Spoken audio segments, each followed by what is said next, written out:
جريمة في المركز الطبي. سيناريو وحوار الإعلامية سماح فكري.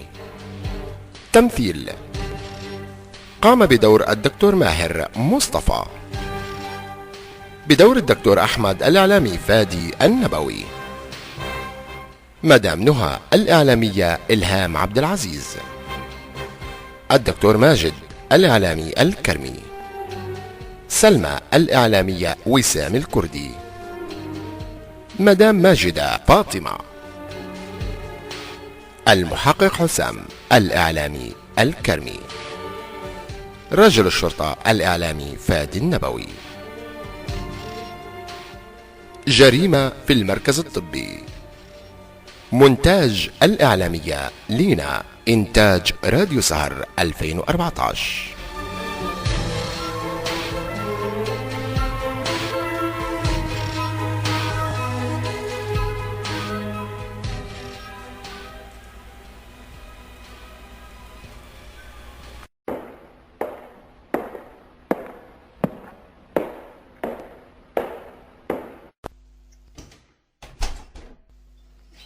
صباح الخير يا ماهر. صباح النور. ايه الحكايه؟ صحيتي بدري النهارده يعني؟ في حاجه ولا ايه؟ مش متعود اشوفك صاحيه بدري كده. ابدا، حبيت اشوفك اهو من باب التغيير، وبما انك ما بترجعش غير قرب الفجر كل يوم وبرضه بتنزل شغلك بدري. طيب يا نهى، والله كويس اهو تغيير برضه، بس يا ترى لحد امتى؟ وانت ازيك يا احمد، عامل ايه؟ انا كويس. هو الدكتور ماجد كان عايز ايه لما اتصل بيك امبارح بعد ما رجعت من بره يا بابا؟ مين؟ شريكي؟ مفيش حاجه مهمه، بس كان عايز زي عادته انه يحاول يقنعني ان بيها له نصيبي في المركز الطبي. غريب قوي امر الدكتور ده، معاك طول اليوم في المركز وبيتصل بيك دايما وكأنه ما بيشوفكش اصلا. وايه حكاية الراجل العجوز عم حسين اللي بيهتم بالجنينة اللي في ظهر المركز؟ اتصل بيك هو كمان امبارح، يا ترى كان عايز ايه؟ طلب مني ان اديله فلوس عشان يجيب شويه زرع وحبوب واظهر لي الجنينه بتاعت المركز. بس ايه الحكايه يا احمد؟ انت بقيت فضولي قوي كده ليه؟ مش عادتك يعني؟ ايه اللي حصل لك؟ السنين بقى يا بابا بتغير كل حاجة، ما بتسيبش حد على حاله. طيب كفايه كده بقى على محاضره علم النفس دي، وكل كويس عشان عندنا شغل كتير ومهم النهارده في المركز. لازم تبدا تتعلم بقى ازاي تقدر تدير المركز الطبي. ما تنساش انك لسه متخرج من سنه واحده بس، وخبرتك قليله جدا في المجال ده. انت دايما كده يا بابا، مستعجل على كل حاجة وعايزنا اتعلم كل حاجة في دقايق كأني كمبيوتر. انا مال انا ومال ادارة المركز؟ انا دكتور عظام، فاهم يعني ايه دكتور عظام؟ وكان نفسي اسافر اكمل باقي دراستي بره واشوف الدنيا واتعلم، ثم ان مش انت موجود في الادارة مع الدكتور ماجد. انا بقى ايه لازمتي اشغل دماغي بالحاجات دي ليه؟ ما هي دي نتيجه دلع امك فيك. انت مش عايز تتعلم ولا تعمل اي شيء. بقى عايز تسافر بره تكمل دراسة، ولا عايز تتجوز البنت الغريبة دي اللي جراك وراها في الديسكوات وتسافر تعيش بره انت وعلى كيفك؟ انت فاكر اني ما اعرفش عنك اي حاجة؟ ولا فاكرني مش فاهم انت عايز تسافر بره ليه؟ هو المركز ده هيكون لمين في الاخر؟ مش ليك انت، ولا بعد ما اموت هتبيعه وتضيع فلوسه عليها هي كمان؟ من فضلك ما تقولش عليها كده. ثم ان فيها ايه يعني لما نروح ديسكو ولا لما نسافر نعيش حياتنا وشبابنا بره؟ ما انت لسه قايل اهو، فلوسك دي كلها لمين يعني غيري؟ ولا انت عايز تفضل متحكم فيا كده على طول؟ ادرس اللي انت عايزه واشتغل في المكان اللي انت عايزه واعمل واحب اللي انت عايزه. انا زهقت بقى من كل ده. امتى ربنا يريحنا بقى واقدر اعمل اللي انا عايزه مش اللي انت عايزه؟ انت بتتمنى لي الموت يا ولد؟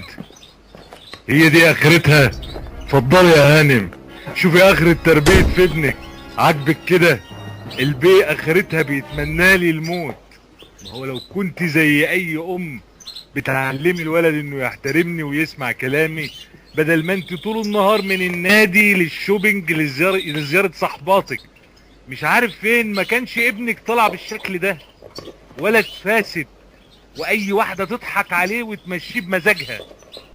والله اللي اعرفه ان من شبه اباه ما ظلم، وابنك مش جايبه من بره. ثم انا ابني مش فاشل، انا ابني دكتور وبكره هيبقى له اسمه وشهرته. اما حكايه ضحك الستات والبنات عليه فده بقى ورثه منك انت، ولا فاكرني مش عارفه انت كل يوم بتروح فين ولا بتقضي يومك ازاي. انا خلاص زهقت بعد كل السنين دي، وكمان جاي مش عاجبك تربيتي لابني. طب ما مستحمل ليه؟ ما تروح لحبيبه القلب اللي انت عندها كل يوم وخليك هناك بقى وخليني في حالي. طلقني بدل ما انا عايشه جنبك كده بضيع كل سنين عمري على الفاضي. لا اسمي متجوزه ولا اسمي متطلقه ولا قادره حتى اعيش حياتي. طلقني بقى وسيبني اعيش حياتي انا كمان. اطلقك؟ ده انت بتحلمي. الطريقه الوحيده اللي ممكن افارقك بيها ان اموت، انما غير كده اوعي تحلمي. انت فاهمه؟ يا ربي.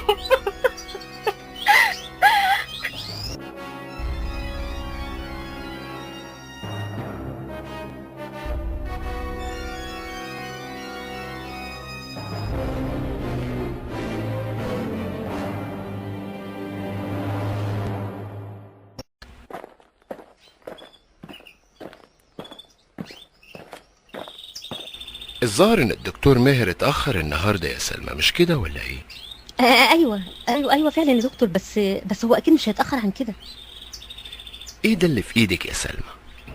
ده مقص يا دكتور.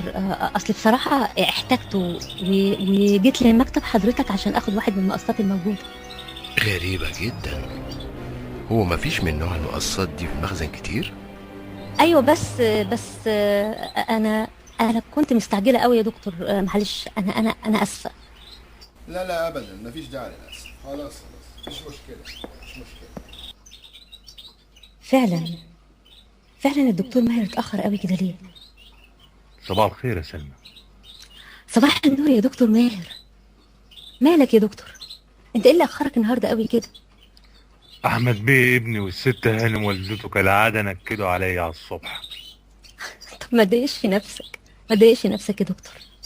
انت خلاص سبت البيت وبقيت هنا. انسى بقى اي شيء يضايقك. الدكتور ماجد منتظرك في مكتبه يا دكتور. طيب يا سلمى، انا كنت فعلا رايح له دلوقتي.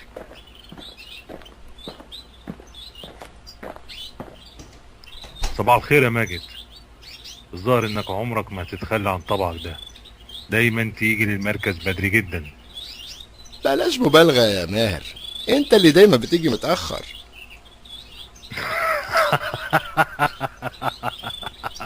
اكيد انت ضربتني النهارده علشان ابيع لك نصيبي في المركز الطبي، بس ما تحلمش انا مش ممكن اعمل كده ابدا. انت عنيد اوي يا ماهر، زي عادتك مفيش اي قوة في الكون تقدر تخليك تغير رأيك.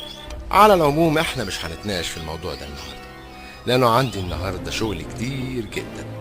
يعني المركز النهاردة مليان بالمرضى، وكمان انا ناوي امشي بدري لانه عندي حاجات كتير عايز اعملها في البيت. انا كمان النهارده عندي حاجات كتير لازم اعملها، ده غير ان عندي عملية هعملها للمريض النهارده. وكمان لازم اعلم احمد ابني اشياء كتير عن ادارة المركز، لانه ما عندوش خبرة كافية. انت عارف. فعلا انا عارف ده جدا.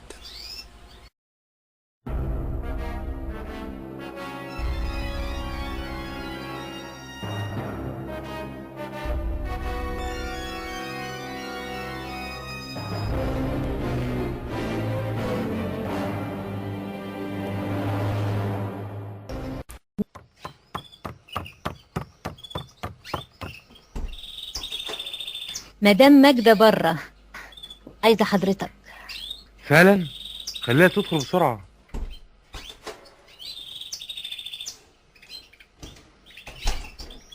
ماهر، ازيك يا حبيبي؟ عامل ايه؟ وحشني. ازيك يا ماجد؟ عاملة ايه انت؟ ياه، ومالك جاي على نفسك كده ليه؟ سلمى، في حاجة؟ انت عايزة حاجة؟ انا لا ابدا يا دكتور، بعد اذنكم.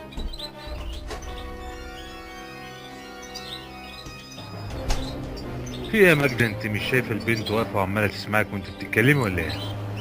في ايه يا ماهر؟ وايه يعني انها واقفة ولا مش واقفة؟ هي اول مرة؟ لا يا ستي، مش اول مرة، بس كده كتير الناس بقت بتجيب في سيرتي طول الوقت، حتى الكلام واصل لحد البيت والنهى. والله وهو ده بقى اللي مضايقك ومخليك تتنرفز عليا؟ وفيها ايه بقى لما نهى وغيرها يعرفوا ايه الحكاية؟ يعني انت ناسي ان انا كمان مراتك؟ صحيح هو عرفي، لكن انت وعدتني انه هيبقى رسمي، ولا انت مش ناوي تخلي جوازنا رسمي؟ انت عارفة كويس يا حبيبتي ان ما ينفعش الكلام ده دلوقتي، وكمان ما ينفعش ان الناس تفضل تجيب في سيرتنا كده عمال على بطال. بايدك تنهي كل الكلام ده وتعلن جوازنا وتقول لكل الناس ان مراتك، بدل ما الكلام يسوق لسمعتي انا اكتر منك. وانا بقى بصراحة مش شايفة داعي لاننا نفضل مخبين اكتر من كده. بصراحة يا ماجدة لا، ما ينفعش ان اصرح بالحكاية دي دلوقتي، لان مرشح لمنصب كبير، وما ينفعش اعمل شوشرة عليا في الوقت الحالي. افهم من كده انك مش ناوي تعلن جوازنا يا ماهر، ولا ناوي تعرف حد؟ ولو قلت لك اني هبعد عنك لو مش اعلنت جوازنا؟ كده يبقى انت اللي اخترت يا ماجدة مش انا، وانا ما اقدرش اجبر انسان انها تعيش معايا غصب عنها. بقى دي اخرتها يا ماهر؟ والله العظيم لن اندمك على كلامك ده. انا هعرفك مين هي ماجدة، بكرة تشوف هعمل فيك ايه. وطي صوتك ده واتفضلي اطلعي بره وحسك عينك اشوفك تاني، بدل ما نعرفك. انا اللي هعمل، مش انا اللي اخاف من تهديد واحدة زيك، انت فاهمة؟ يلا اطلعي بره.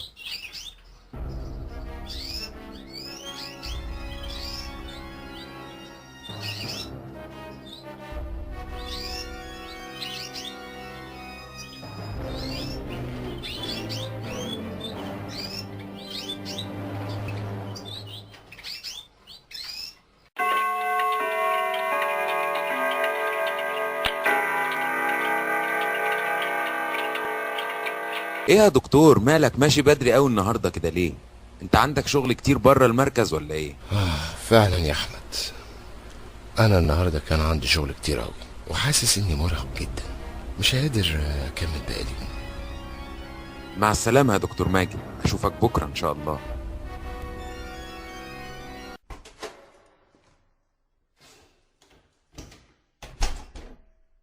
ياه، الشغل النهارده كان مرهق جدا جدا يا دكتور احمد. بصراحه انا ما كنتش متخيله ان هيجي يوم على المركز يبقى فيه عيانين كتير قوي زي النهارده. معلش يا سلمى، الحمد لله ان كل حاجه انتهت النهارده على كده. فعلا كل شيء انتهى.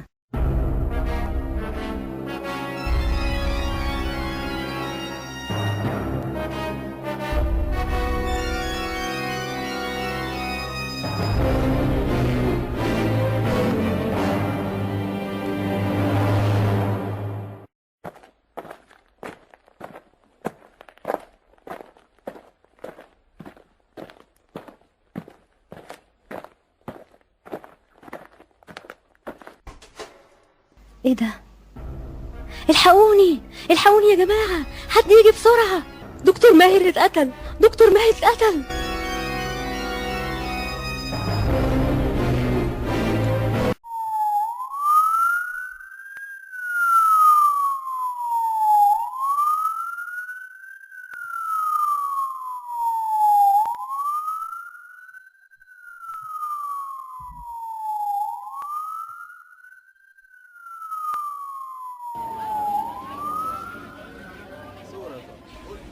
سيبوا كل حاجة زي ما هي وما حدش يلمس اي شيء، وكل الموجودين لو سمحتوا يروحوا يقعدوا بغرفة الاستقبال، وما حدش يتحرك من هناك خالص الا بأمري. اللي هنادى عليه بس هو اللي هيجي هنا عشان احقق معاه. على فكرة، الدكتور ماجد شريك الدكتور ماهر، شريكه في المركز، وصل ولا لسه؟ انا اتصلت بيه بس هو لسه ما وصلش للبيت، وبلغت مراته انه لازم يجي للمركز بسرعه اول ما يوصل على البيت. ازاي لسه ما وصلش البيت لحد دلوقتي؟ هو بيته بعيد عن العيادة للدرجة دي؟ لا بس الظاهر انه مروحش على البيت على طول بعد ما خرج من المركز. سلمى محمود، انت شفتي ايه بالظبط؟ احكي لي. شفت الدكتور ماهر وهو جثة مرمية على الأرض وقطع النفس خالص، وشفت كمان اثار رجلين غرقانه طينه، غرقانه طينه على ارضيه الممر. انت تقصدي الاثار دي؟ انا شايف انها واصله لحد نهايه الممر، انا كمان شفتها. بس يا ترى بقى انت تعرفي دي اثار رجلين مين بالظبط؟ لا لا لا، طبعا انا معرفش مين صاحبها. طيب يا ترى انت تعرفي ايه الموجود في نهايه الممر؟ ايوه طبعا، هناك في جنينه صغيره مليانه طين وزرع، وكمان في موقف عربيات ده خاص بالموظفين بس اللي في المركز. مين اللي بيبقى موجود في الجنينه دايما؟ بيبقى في حارسين بيحرسوا البوابتين بتوع الجنينه من بره، واحد منهم بيراقب اللي داخلين ليها ومش بيسمح ابدا لغير العاملين في المركز بس بالدخول، لان عربياتهم بتبقى موجوده هناك. وفي واحد تاني بيراقب اللي خارجين عشان يتاكد ان مفيش اي حد غريب دخل. وكمان في عم حسين الجنايني، ده عجوز جدا وراجل المسؤول عن الجنينه وزراعتها. ايه اللي انت شايله بايدك ده؟ ده مقص. كنت عايزه ارجعه لمكتب الدكتور ماجد علشان انا اخدته منه الصبح. التقرير الطبي يا فندم. طيب يا عسكري، سيبه على المكتب وامشي انت.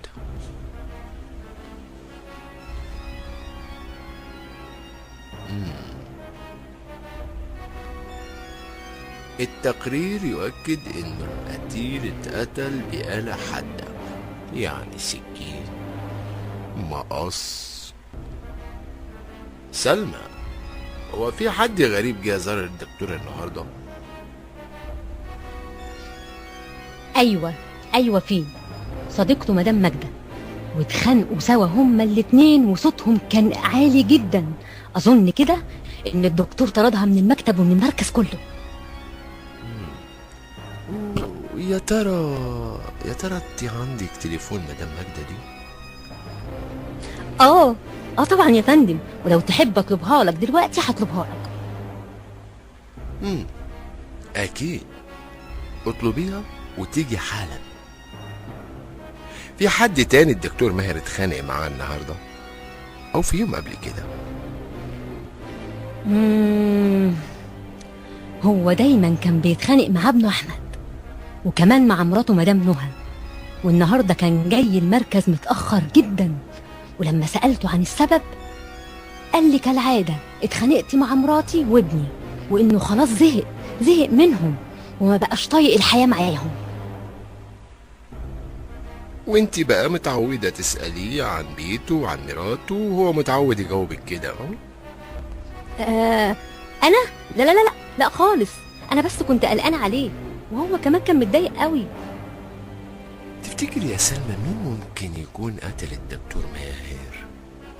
بصراحه انا محتاره، مش عارفه ممكن يكون مين، بس خناقه النهارده مع مدام ماجده وبعد ما طردها بالطريقه دي ممكن تكون رجعت من غير ما اي حد يشوفها وقتلته، او ممكن يكون ابنه احمد ده علشان عايز يعيش حياته زي ما هو عايز. بس لا مش ممكن. او ممكن تكون مراته مدام نهى، اصلها من زمان وهما الاتنين مش طايقين بعض اصلا. او ممكن يكون عم حسين الجنايني، لان اثار الرجلين كلها طين وهو الوحيد اللي بيفضل موجود في الجنينه طول الوقت، ورجليها على طول فيها طين، وكمان هو اللي بيقدر يدخل ويخرج زي ما هو عايز من غير ما اي حد يشك فيه. او حتى ممكن يكون الدكتور ماجد، لانه طول عمره نفسه يشتري نصيب الدكتور ماهر في المركز. او ممكن تكوني انت بالمقص اللي معاه كده. انا لا انا مش ممكن اعمل كده في ماهر، قصدي الدكتور ماهر. لا انا مش ممكن اعمل كده. وكمان المقص ما فيهوش اي دم. كل شيء هيبان. ما انت كمان ممكن تكوني مسحتي كل اثار الدم قبل ما تصرخي وتقولي انك اكتشفتي الجريمة. ممكن تمشي دلوقتي، بس سيبي المقص على المكتب. يا عسكري، يا عسكري، تعال خد المقص زي ما هو كده ووديه للدكتور الطبيب الشرعي، وقول له المحقق حسام عايز التقرير بأسرع وقت.